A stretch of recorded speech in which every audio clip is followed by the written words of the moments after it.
안녕하십니까. 7월 31일, 7월의 마지막 날입니다. 이제 내일은 8월로 넘어갑니다. 토요일 말씀 묵상 함께 시작하겠습니다. 오늘 본문은 예레미야 31장 31절에서부터 40절, 예레미야 31장의 끝이고요. 그리고 8월부터는 예레미야를 다루지 않고 8월과 9월에는 로마서를 다루도록 되어 있습니다. 그리고 10월과 11월에 다시 예레미야 32장부터 52장을 다루도록 날마다 솟는 샘물이 일정을 짜고 있네요. 어떻게 보면 예레미야 가장 감동적인, 그리고 가장 예수님의 복음과 가까운 본문인 31장으로 마치고 그 가운데 로마서를 묵상하고 다시 예레미야 그 나머지 본문으로 돌아가는구나 하는 생각이 들기도 합니다.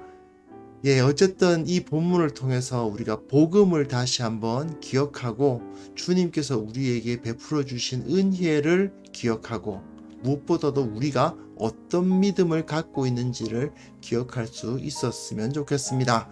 그럼 함께 말씀 보고요. 이후에 계속해서 묵상 이어나가겠습니다. 여호와의 말씀이니라. 보라, 날이 이르리니 내가 이스라엘 집과 유다 집에 새 언약을 맺으리라. 이 언약은 내가 그들의 조상들의 손을 잡고 애굽 땅에서 인도해 내던 날에 맺은 것과 같지 아니할 것은 내가 그들의 남편이 되었어도 그들이 내 언약을 깨뜨렸음이라. 그러나 그날 후에 내가 이스라엘 집과 맺을 언약은 이러하니 곧 내가 나의 법을 그들의 속에 두며 그들의 마음에 기록하여 나는 그들의 하나님이 되고 그들은 내 백성이 될 것이라. 그들이 다시는 각기 이웃과 형제를 가리켜 이르기를 너는 여호와를 알라 하지 아니하리니 이는 작은 자로부터 큰 자까지 다 나를 알기 때문이라. 내가 그들의 악행을 사하고 다시는 그 죄를 기억하지 아니하리라. 여호와의 말씀이니라. 여호와께서 이와 같이 말씀하셨느니라.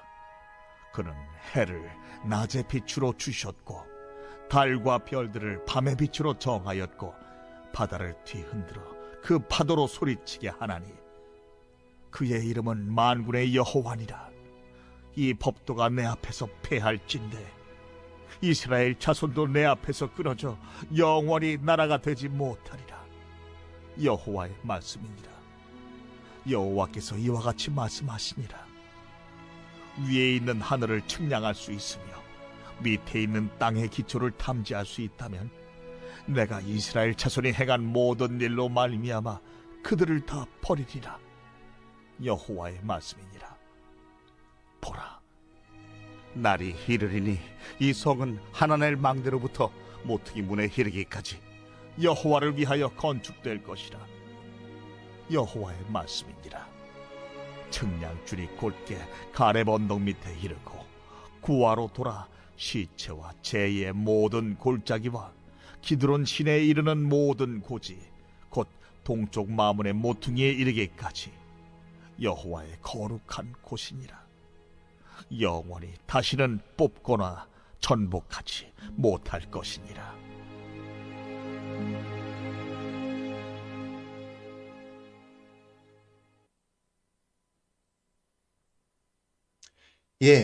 오늘 본문은 계속 하나님께서 주시는 그 위로에 관련된 내용인데 구조로만 따지면 이 31장에서 멈추는 건 조금 아쉬워요. 33장까지 하고 뭐 2달 쉬고 다음으로 넘어갔으면 참 좋았을 텐데 하는 생각이 들기도 합니다. 하지만 31장까지 하고 중간에 로마서를 다루다 보니까 그 31장의 내용하고 로마서가 굉장히 잘 연결이 됩니다. 그러니까 예레미야 31장의 메시지는 어떻게 보면 로마서의 메시지라고 할 수도 있어요. 그러다 보니까 우리가 좀 예레미야를 통해서 예레미야 31장을 통해서 굉장히 많은 것을 어떤 영감을 얻을 수가 있는 거죠. 우리는 어쨌든 그리스도인들이니까요. 예수님을 믿는 사람들이고 복음을 가지고 있는 사람들 아니겠습니까? 그러니까 구약 시대의 그러한 이야기보다 예수 그리스도에 의해서 완성된 언약에 대해서 우리가 좀 더 관심이 많을 수밖에 없죠.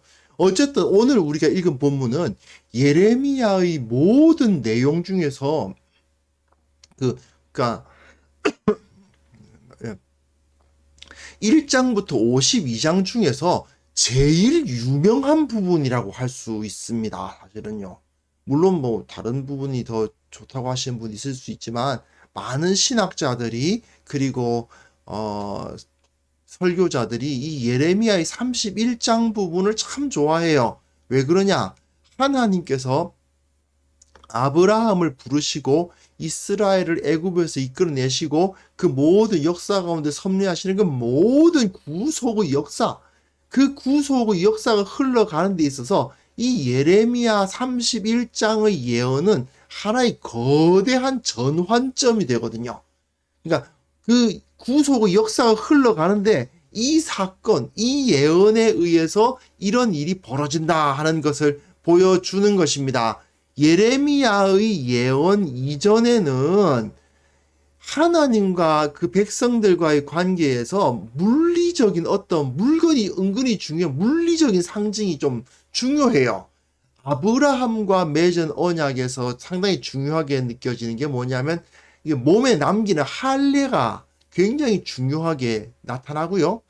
모세와 맺은 언약에서 중요한 것은 이제 그 돌판, 언약의 돌판, 그리고 언약궤, 금과 조각목과 금으로 만든 그 언약궤, 그게 상당히 중요하게 여겨지고 또 성막 이런 것이 상당히 중요한 그 상징물이 되죠. 그리고 다윗과 맺은 언약에선 그 성전, 하나님의 집, 물론 다윗이 성전을 짓지는 않았지만 사실은 그 성전은 다윗과 맺어진 언약에 의해서 나타난 거거든요. 솔로몬은 다윗의 아들로서 그 성전을 완성한 겁니다. 그렇기 때문에 아브라함 언약, 이제 모세 언약, 그리고 이 다윗 언약, 이 모든 것이 다 어떤 물리적인 도구, 어떻게 보면 눈으로 볼 수 있고 손으로 만질 수 있는 어떤 그 물건과 연관되어 있습니다. 그 이전에 이제 아담 언약이나 이제 그 노아 언약에서는 똑같이 아담 언약은 뭐 선악을 알게 한 나무, 그리고 노아 같은 경우는 이 방주, 그런 것이 있습니다만은 특별히 그 구속의 언약하면 아브라함과 모세와 다윗을 떠올리게 마련인데 이런 언약에서 상당히 중요한 것이 바로 이 도구들이죠. 상징물.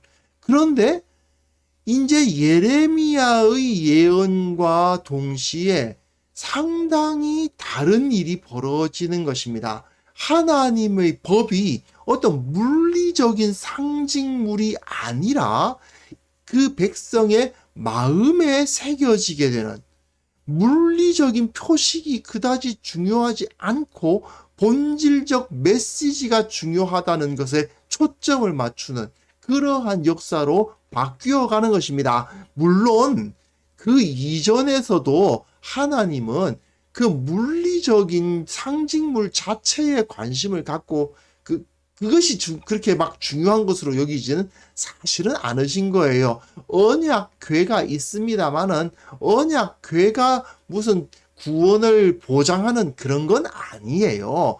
중요한 건 사람들의 믿는 백성들의 믿음이죠. 신앙인데 그런데 그 이전에는 어쨌든 상당히 중요하게 이 상징물들이 여겨져 온 데 비해서 이제 예레미야의 이 선포 이후에는 이 상징물이란 것이 굉장히 그 중요성을 잃는 것 같은 모습을 볼 수가 있습니다. 그 다음 본문 보시면요. 있죠.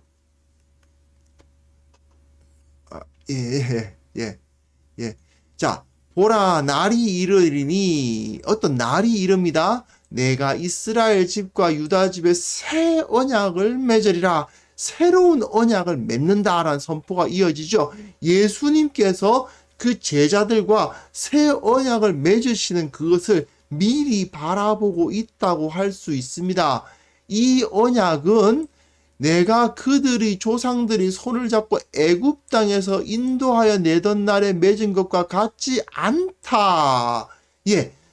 언약의 그 형태가, 언약의 중요성이 이제 달라지는 겁니다. 언약의 흐름이 다르게 흘러간다 하는 것을 보여줍니다. 마치 언약을 한 남자와 한 여자가 결혼을 하는 것이 바로 언약을 맺는 거죠. 그런데 지금까지는 이 남자와 여자가 무엇에 관심을 두고 있었느냐? 결혼 반지. 거기에 관심을 두고 있는 거예요. 남편과 아내가 서로를 사랑하고 서로를 신뢰하고 믿고 하나 되는 그 마음이 아니라 그들이 결혼 서약서 또는 뭐 결혼 반지 뭐 이런 어떤 그 징표, 언약의 징표, 거기에 그냥 모든 관심이 다 들여져 있었던 것처럼 되어 있는 거죠. 물론 하나님은 그것에 대해서 그다지 많은 관심을 갖고 계시지 않았는데 이스라엘이 그것에 지나치게 많은 관심을 갖게 된 거고 그것이 우상숭배나 다름없는 형태로 흘러가는 거죠. 하지만 할례나 무슨 언약의 돌판이나 성전 건물 이것이 하나님과 이스라엘을 언약 관계 안에 머물게 하는 능력이 있었느냐? 없었던 겁니다. 내가 그들이 남편이 되었는데 그들이 내 언약을 깨뜨리는 일이 벌어졌습니다. 그래서 어떻게 하셨느냐? 그날 후에 내가 이스라엘 집과 맺은 언약은 나의 법을 그들의 속에 두며 그들의 마음에 기록하여 돌판에다 기록하는 게 아니란 말입니다. 그들의 법이 우리 마음 속에 기록이 되어서 나는 그들의 하나님이 되고 그들은 내 백성이 될 것이라 나는 그들의 남편이 되고 그들은 나의 아내가 될 것이라 이런 표현하고 같은 거예요. 이제는 그 언약서, 뭐 겉으로 쓰여지는 언약의 종이나 또는 손가락에 끼는 결혼 반지, 그게 중요한 게 아니다. 그 결혼 반지가 그들의 마음에 있고, 그 언약서가 그들의 마음에, 그들의 속에 있는 그런 일이 벌어져서 그들이 다시는 각기 이웃과 형제를 가르쳐 이르기를 너는 여호와를 알라 하지 아니하리니 이는 작은 자에서부터 큰 자까지 다 나를 알기 때문이라. 예, 그 알미, 하나님을 아는 것이 글자로, 문자로 주어지는 것이 아니라 그 영에 새겨지기 때문에 결국은 내가 그들의 악행을 사하고 다시는 그 죄를 기억하지 아니하리라. 하나님께서 그 모든 죄악을 용서하시겠다는 선포가 어떻게 보면 구약 성경에서 굉장히 강력하게 가장 강력한 표현이라고 할 수 있어요. 그들의 악행을 사하리라 수준이 아니라 그들의 악행을 사하고 다시는 그걸 기억하지 않겠다. 하나님께서 이것을 기억하지 않겠다라고까지 표현을 하십니다. 왜요? 모든 사람이 다 여호와를 알고 있습니다. 모든 사람이 다 하나님을 아는 지식으로 충만합니다. 그렇기 때문에 더 이상 하나님께서 용서를 해주시기 위해서 제사를 드려서 양을 죽여서 피를 흘리고 그 성전에 가가지고 사람들이 모여가지고 그 앞에서 노래를 부르고 무슨 이런 어떤 그 물리적인 행위가 중요한 게 아니라는 사실이 여기서 온전하게 드러나죠. 그러니까 하나님은 성전을 파하실 겁니다. 그죠? 성전을 부숴버리실 겁니다. 하지만 그렇다 하더라도 그 성전은 다 파괴된다 하더라도 하나님께서는 더 큰 언약, 더 완벽한 언약을 그들과 맺어주실 겁니다. 왜요? 그들의 마음 속에 하나님의 말씀이 새겨지는 일이 벌어지는 겁니다. 그러면 사람들이 생각할 때는 어떻습니까? 너희들의 마음 속에 내 말씀을 줄게 이렇게 하면은 좀 이제 인간들의 관계에서 생각할 때는 말로만 그 약속을 하는 것 같잖아요. 사회적으로도 약속을 할 때 약속이 확실해야되면 어떻게 해야 됩니까? 문서로 써야 되죠. 문서로 써서 양쪽에서 도장을 꽝꽝 찍어야지. 예를 들어서 뭐 그냥 어디서 만나자 이런 약속이야 말로 할 수 있지만, 예를 들어서 뭐 내가 2년 동안 이 집을 너한테 쓸 수 있도록 해줄게. 그 대신 나한테 돈 몇 천만 원만 줘. 뭐 몇 억을 줘. 내가 내 집을 뭐 쓸 수 있게 해줄게. 이게 전세 계약이잖아요.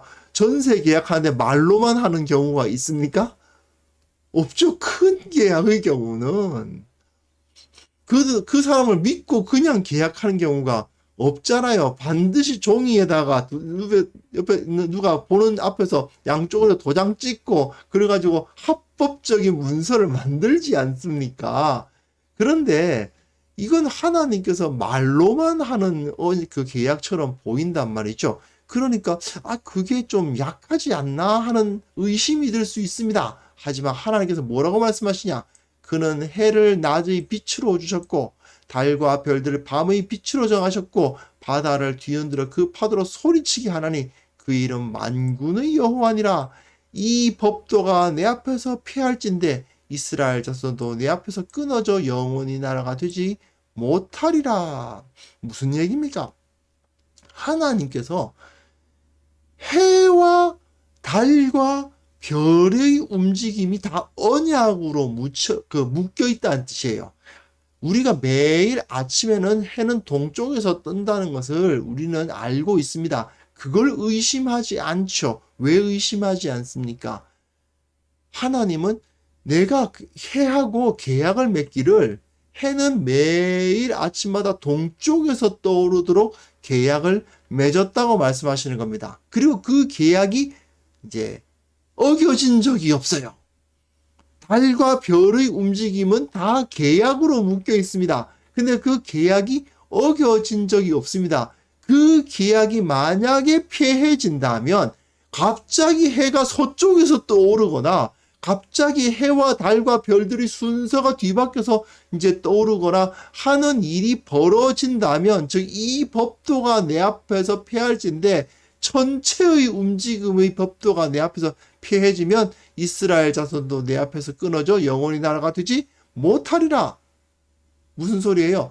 해가 만약에 서쪽에서 뜨는 일이 벌어진다면 내가 이 이스라엘 나라를 하나님의 나라로 인정하지 않는 일이 벌어질 수도 있겠지. 그런 말입니다.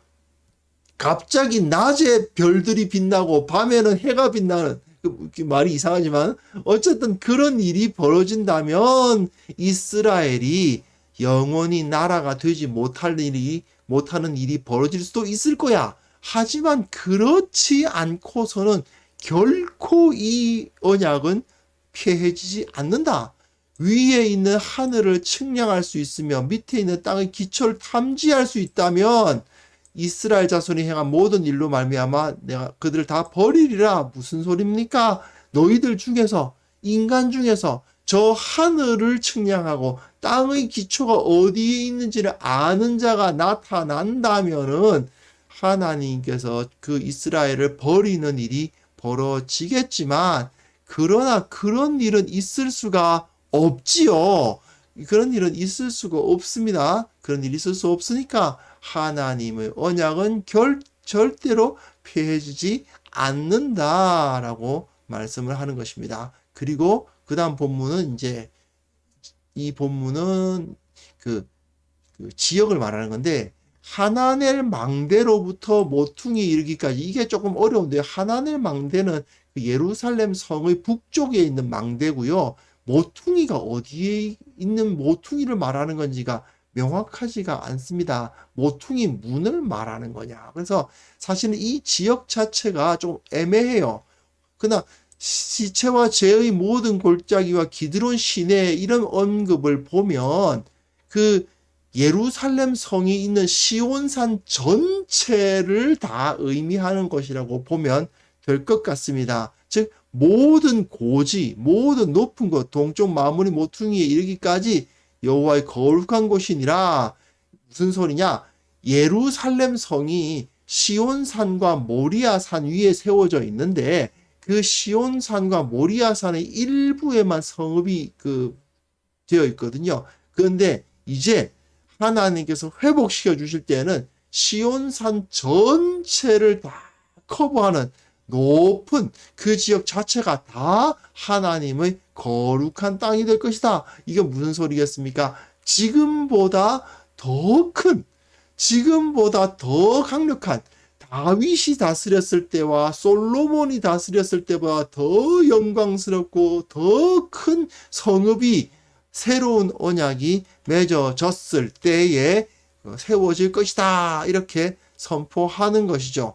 그런데 그리고 이제 영원히 다시는 뽑거나 전복하지 못할 것이니라. 그 예루살렘 성은 다시는 무너지지 않을 것이다. 라는 선포를 하셨습니다. 그런데 문제는 여기 어려움이 있죠. 왜냐하면 하나님이 분명히 영원히 다시는 뽑거나 전복하지 못한다라고 말씀을 예레미야 선지자를 통해서 하셨는데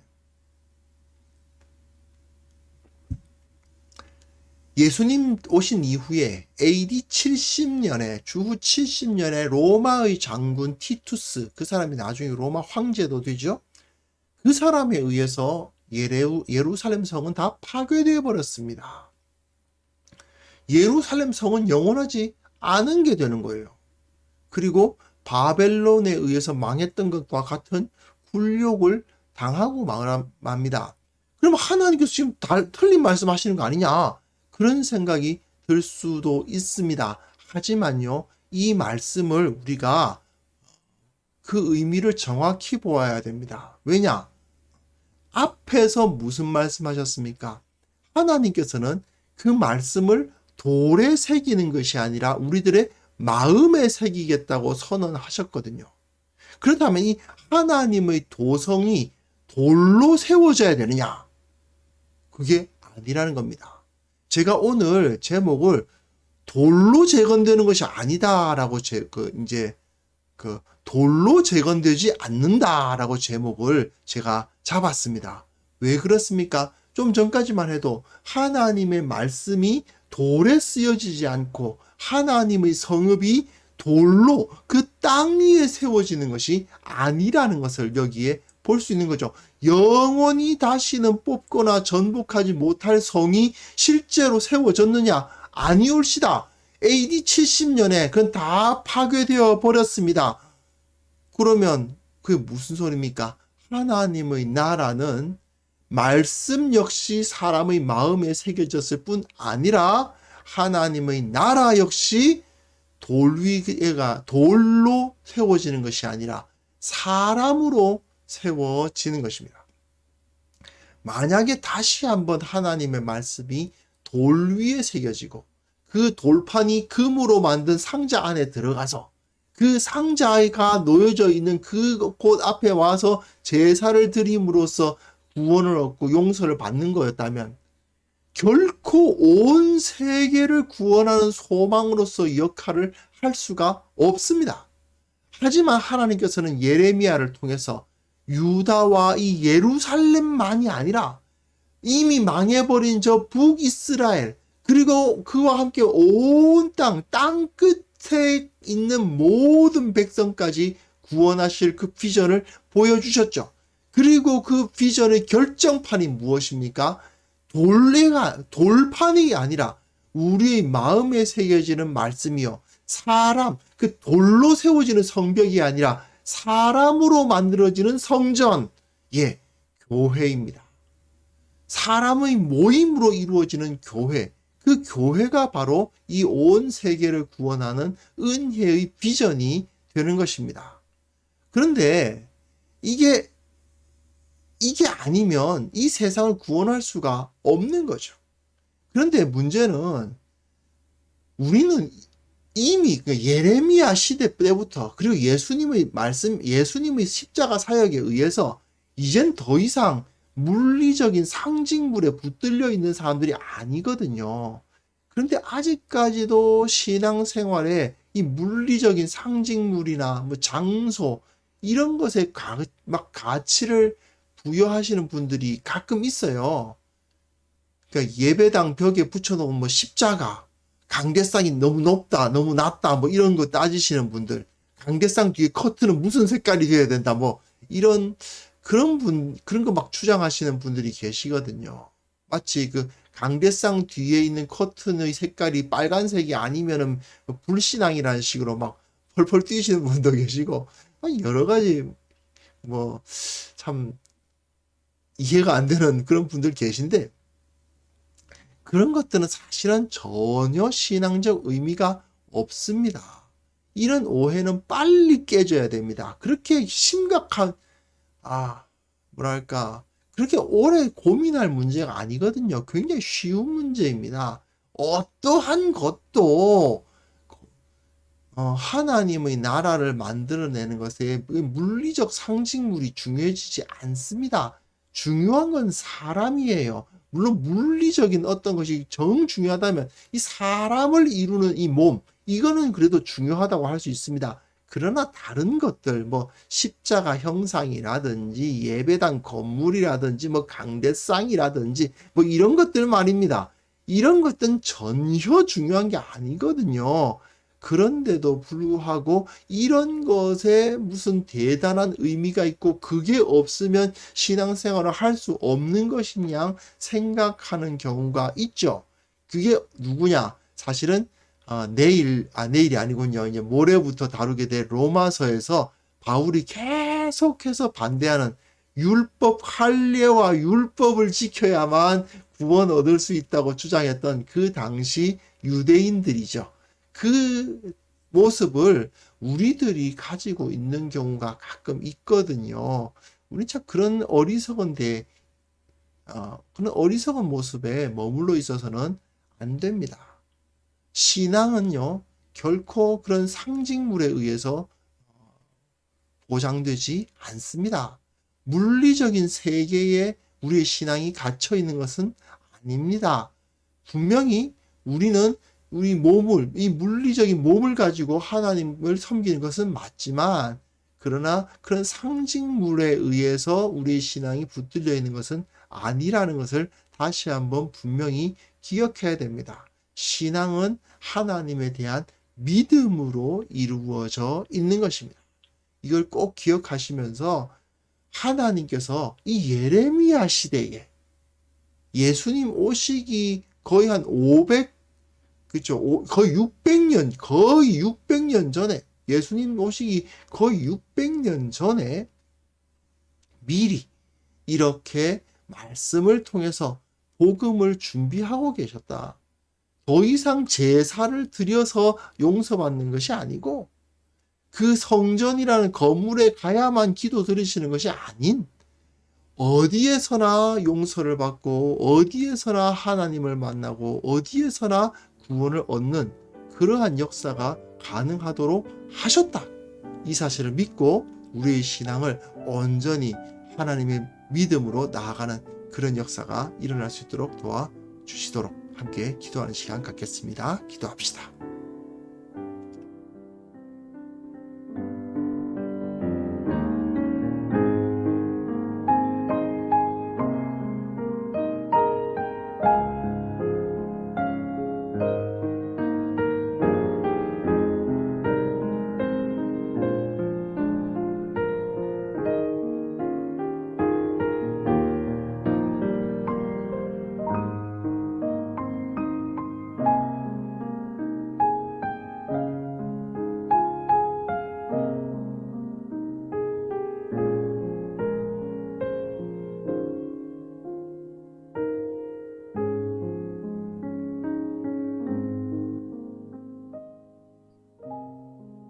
하나님 아버지, 그렇습니다. 하나님의 나라는 결코 겉으로 보이는 것들, 저 건물이나 사람들의 조직이나 또는 상징물에 의해서 보장되는 것이 아니라 우리의 심령 골수 가운데 새겨진 하나님의 말씀의 은혜로 말미암는다는 것을 다시 한번 기억하게 하여 주옵소서. 우리의 매일의 삶 가운데에서 하나님께서 베풀어 주시는 말씀의 은혜가 우리를 구원하고 우리를 주님 앞으로 이끌고 있다는 사실을 온전히 깨닫고, 교회가 과거의 어리석은 모습들 계속 붙들고 건물이나 어떤 상징물이나 기타 교회 안에 있는 여러 가지 도구들 때문에 붙잡혀서 주님의 은혜를 바라보지 못하는 어리석은 모습 보이지 않도록 늘 새롭게 변화되고 새롭게 베풀어 주시는 그 은혜를 바라볼 수 있도록 도와주시기를 원하옵고 바랍니다. 아버지께서 새 언약을 허락하여 주셨다는 것 다시 한번 기억합니다. 예수 그리스도 우리 주님에 의해서 그 제자들과 함께 새로운 역사를 이루셨는데 우리가 그 새 언약 가운데 들어가지 못하고 마치 옛 언약에 머물러 있었던 자들처럼 행동하지 않도록 도와주시고 이 세계의 모든 교회가 정말 새로운 언약, 주님께서 그 피로 맺으신 언약 가운데 들어가서 주님의 복음으로 오직 그 진리로 세상을 변화시키는 것을 우리가 보게 하여 주시옵소서. 아버지, 다시 주님을 예배하는 날이 다가왔습니다. 참으로 함께 모여 예배하기 어려운 곳에 어려운 상황에 우리가 놓여져 있지만 주님의 나라를 꿈꾸며 결코 물리적인 것에 우리가 매이지 않는다는 사실을 기억하며 어디에서 어떤 모습으로 예배하든지 주님 앞에 온전한 모습으로 뜨거운 열정으로 주님을 예배하는 자들 다 될 수 있도록 도와주시고 주님을 만나게 도와주시고 그 모든 일들 가운데 하나님의 형통하심을 허락하여 주옵소서. 주님께서 홀로 영광 받아 주시기를 원하오며 우리와 함께 해주실 것을 믿사옵고 예수 그리스도의 이름으로 기도합니다. 아멘.